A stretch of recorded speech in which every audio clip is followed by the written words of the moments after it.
अस्सलाम वालेकुम क्लास बच्चों, आज आपके साथ जो मैंने नेक्स्ट टॉपिक डिस्कस करना है वो है mathematical expectation of a random variable. कि आपके पास मैथमेटिकल एक्सपेक्टेशन क्या होती है किसी भी रैंडम वेरिएबल की। डिस्क्रीट का केस अलग होगा, डिस्क्रीट के केस का अलग फार्मूला होगा, इसी तरह कंटिन्यूस का केस अलग होगा, कंटिन्यूस के केस का अलग से आपके पास फार्मूला होगा। सबसे पहले देखें डिस्क्रीट का केस है। Let a discrete random variable x as possible value x1 x2 up to so on with corresponding possibilities f of x1 x2 up to so on such that summation उसका 1 है। तो mathematical expectation और expected value आपके पास उसको आप E of X से denote करते हो। बेसिकली इसके अंदर उन्होंने आपसे कहा अगर आपके पास ऑर्बिटरी वैल्यूज़ हैं किसी भी रैंडम वेरिएबल की और वो इनफाइनाइट मैनी ऑर्बिटरी वैल्यूज़ हैं और उसके रिस्पेक्ट से आपके पास उसकी प्रोबेबिलिटीज़ भी इनफाइनाइट है और उनका सम इक्वल टू 1 है। तो जो आपके पास एक्सेप्टेड वैल्यू होती है, एक्सपेक्टेड वैल्यू होती है, उसको आप कैपिटल ई ऑफ एक्स से डिनोट करते हो। उसका फॉर्मूला होता है x1 into f of x1 plus x2 into f of x2 plus up to so on. Basically पहले ऑर्बिटरी वैल्यू को पहले प्रोबेबिलिटी के साथ मल्टीप्लाई करना है, सेकंड को सेकंड से, थर्ड को थर्ड से, और इनको सम अप करते जाना है। समीशन की फॉर्म में लिखो तो आप समीशन लिख सकते हो कि 1 से स्टार्ट होकर इन्फिनिटी तक जा रहा है तो I from 1 to infinity X I F of X I आ जाएगा। अब इसके ऊपर एक बात बताई गई है, ये आपके पास एब्सोल्युटली कन्वर्ज करता है। एब्सोल्युटली कन्वर्ज करने का मतलब ये इसकी मोड की वैल्यू जो है बेसिकली वो आपके पास कन्वर्ज करती है। आपके पास ये सम सिर्फ तब कन्वर्ज करेगा अगर आपके पास इसकी एब्सोल्यूट वैल्यू कन्वर्ज करती है। एब्सोल्यूट वैल्यू कब कन्वर्ज करती है? अगर आपके पास इसका आंसर जो है एब्सोल्यूट वैल्यू का वो एक फाइनाइट नंबर आ जाए। अगर आंसर फाइनाइट नंबर आएगा तो इसकी एब्सोल्यूट वैल्यू जो है वो कन्वर्ज करेगी और उसका सम भी कन्वर्ज करेगा। अब ये बात तो थी डिस्क्रीट के रिस्पेक्ट से। अभी नेक्स्ट बात हमारी रैंडम कंटिन्यूस की रिस्पेक्ट से होगी, रैंडम वेरिएबल की। लेकिन उससे पहले एक डेफिनेशन आपको बताती जाऊँ। अगर आपके पास इसके अंदर फाइनाइट नंबर ऑफ वैल्यूज़ हैं तो ज़ाहिर सी बात है समीशन जो है इन्फिनिटी से फाइनाइट नंबर n में चेंज हो जाएगा। और जब भी आपके पास इन्फिनिटी होगा तो ये एक्सपेक्टेड वैल्यू है, अगर ये 1 to n हो जाएगा तो आप इसे वेटेड मीन भी कह सकते हो। बेसिकली जो मीन का फॉर्मूला होता है, मीन को आप म्यू से डिनोट करते हो, ये ई ऑफ एक्स ही होता है और ये आपके पास अर्थमेटिक मीन इसे पढ़ते हैं। इसका फॉर्मूला यही होता है कि समीशन ओवर n, ये इक्वली के लिए होता है, अदरवाइज इसका ये फॉर्मूला आपने यूज़ करना है। डिफरेंट क्वेश्चन आगे आएंगे जिसमें आपको कहा जाएगा अर्थमेटिक मीन निकालें या एवरेज निकालें, उसके लिए आप ई ऑफ एक्स का फॉर्मूला लगा के वही चीज़ निकालोगे तो वो मीन आ जाएगा आपका। एक आपने ये डिस्क्रीट में इसका केस याद रखना है, ये इक्वली के केस में याद रखना है, फाइनाइट के केस में याद रखना है। हमने जो क्वेश्चंस करने हैं उसमें फाइनाइट का केस आना है तो ये फॉर्मूला लगेगा।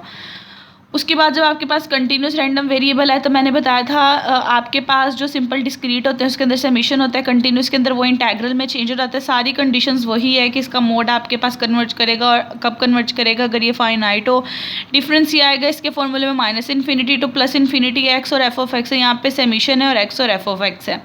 ठीक है, इससे रिलेटेड अब मैं आपको एग्जांपल्स करवाती हूँ जिससे आपको और क्लैरिटी होगी। सबसे पहले आपको कहा आपने मैथमेटिकल एक्सपेक्टेशन बतानी है यानी ई की वैल्यू बतानी है। अगर नंबर ऑफ हेड्स जो हैं वो 3 फेयर कॉइन्स आर टोस्ट, अगर 3 कॉइन टोस्ट हो रहे हैं नंबर ऑफ हेड्स के लिहाज से, देखिए 3 कॉइन टोस्ट हो रहे हैं तो हेड के अब आपके पास 3 टोस हो रहे हैं तो बेसिकली हेड के आने के 3 चांसेस भी हो सकते हैं, हेड के आने के 2 चांसेस भी हो सकते हैं, 1 चांस भी हो सकता है और कोई चांस नहीं भी हो सकता।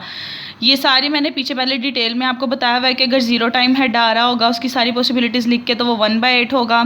अगर 1 टाइम हेड आ रहा होगा तो वो 3/8 होगा, 2 टाइम आ रहा होगा 3/8 और 3 टाइम आ रहा होगा 1/8। ये मैंने पॉसिबिलिटीज़ जो ऐसे लिखी थी, हेड है आपके पास, हेड टेल है, ये वो वाली एग्जाम्पल से यहाँ डायरेक्ट लिखा हुआ है। फंक्शन और उसकी वैल्यू निकालिए, सेपरेट वैल्यू निकालनी थी, उसका फॉर्मूला क्या होता है? फर्स्ट वैल्यू को फर्स्ट फंक्शन से मल्टीप्लाई, सेकंड को सेकंड से, थर्ड को थर्ड से, फोर्थ को फोर्थ से। इनको आपस में मल्टीप्लाई करते जाओगे, ऐड करोगे तो मैथमेटिकल एक्सपेक्टेशन का आपके पास आंसर आ जाएगा कि आपके पास एक्सेप्टेड वैल्यू क्या होती है। सेकंड स्टेप में आपसे कहा है सेकंड पार्ट में कि आपने बताना है कि एक्सेप्टेड वैल्यू आपने बतानी है फेलियर्स की, अगर वो सक्सेस से बनते हैं और वो इनफाइनाइट सीरीज़ है। बेसिकली आपने इन जर्नल बताना है, अगर आपके पास फेलियर्स की बतानी है अगर वो सक्सेस से मिलके बनता है। अब जब कभी ऐसी चीज़ हो, आपको उन्होंने बता दिया फेलियर की बतानी है, आप लेट कर लो कि फेलियर की जो प्रोबेबिलिटी है वो आपके पास क्यू है, आपके पास जो सक्सेसिव की है प्रोबेबिलिटी वो है पी। अब इसकी कैलकुलेट करनी है, तो इसकी वैल्यू पता होनी चाहिए। किसी भी चीज़ की प्रोबेबिलिटी जो होती है वो हमेशा आपके पास टोटल इक्वल टू 1 होती है। अगर आपके पास सक्सेसिव की पी है और आपने क्यू की कैलकुलेट करनी है तो ज़ाहिर सी बात है ये दोनों की बात हो रही है, सक्सेसिव और फेलियर इन दोनों की मिलके टोटल होगी आपके पास। अगर आप यहाँ से क्यू की वैल्यू निकालना चाहते हो तो आपके पास वो 1 माइनस पी आ जाएगी। ठीक है। बेसिकली यहाँ जो मैंने फेलियर की ली थी वो Q थी, जो सक्सेसिव की ली थी वो P है। ये वैल्यू आपको बताने के लिए कि इन दोनों का सम 1 होता है आपकी यूज़ होगी एक जगह पे। अब इसका भी जब आपने फॉर्मूला लगाना है तो फॉर्मूला बनाने से पहले सीरीज़ आपको बनानी पड़ेगी। सीरीज़ में देखें हमेशा सक्सेसिव से उन्होंने कहा फर्स्ट वाला आपका स्टार्ट होना है। यहाँ पे उन्होंने बताया था कि फर्स्ट सक्सेस से स्टार्ट होना है, उसके बाद इनफाइनाइट में नहीं आनी है, इंडिपेंडेंटली आनी है। यानी आपने एक की वैल्यू को बढ़ाते जाना है, ठीक है, और एक वैल्यू कॉन्स्टेंटली आनी है। कॉन्स्टेंटली आपके पास सक्सेस की आनी, क्योंकि वो फर्स्ट के लिहाज से उन्होंने कहा स्टार्ट हो रहा है, हर एक में P फिक्स होगा, लेकिन फर्स्ट स्टेप के बाद फेलियर जो है उसकी तादाद बढ़ती जाएगी। पहले Q की पावर 1, Q की पावर 2, Q की पावर 3, यानी कि फेलियर्स उसके साथ मल्टीपल की फॉर्म में आते जाएंगे। करने के बाद फॉर्मूला लिखोगे।